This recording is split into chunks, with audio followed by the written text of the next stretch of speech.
The word that we really heard the Lord say a couple of years ago was get back on mission. Motion-sensitive light always has the power connected to it.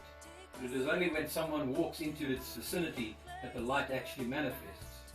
And the same is true about the presence of God. God is always there. Jesus said, I will be with you always.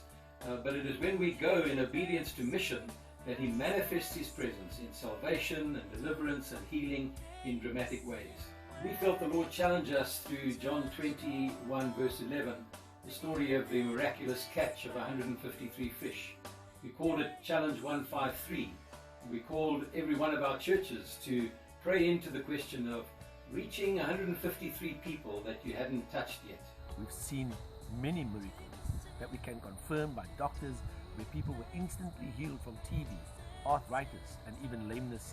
Ricky Cupido is the pastor of the Joy Vineyard. When Challenge 153 first came, their average attendance was about 70 people on a Sunday.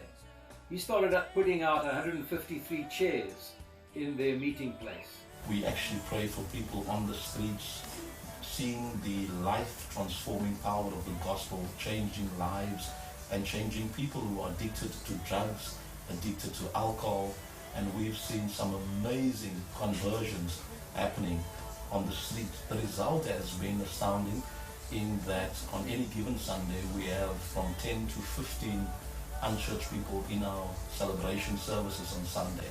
Our membership has increased from an average attendance of 70 to an average attendance of 140 within this year and a half. And Steve reports on evangelistic growth in their church. We're at the stage now where we've been 2 morning services. This past weekend I've just had over 30 high school students going through Youth Alpha and encountering the Holy Spirit. Trevor and Flora planted a church in a community called Mtonjeni. That church has been planted among AIDS orphans. Many of them young children, but others who are of adolescent and older adolescent age. As a result of gathering those people, they started to see the Lord manifest His power in deliverance and salvation. Mangifika eMthonjeni 2012 ngiye ngaba nomntwana. Makakhala ngale pheni lo mntwana sithema simkhulekela. Umntwana ephela. Masimkhulekela umntwana uye sakhuleka.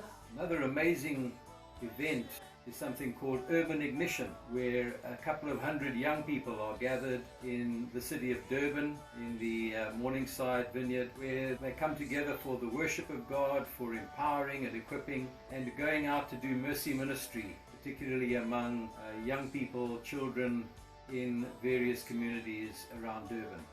I hope you've enjoyed these stories, and I hope that with us you will believe that God is not done in manifesting His power and His grace for everyone who goes out in obedience to the Great Commission, preaching the gospel and making disciples of all the nations of the earth. Because God is God. No one is greater than God. Take us in.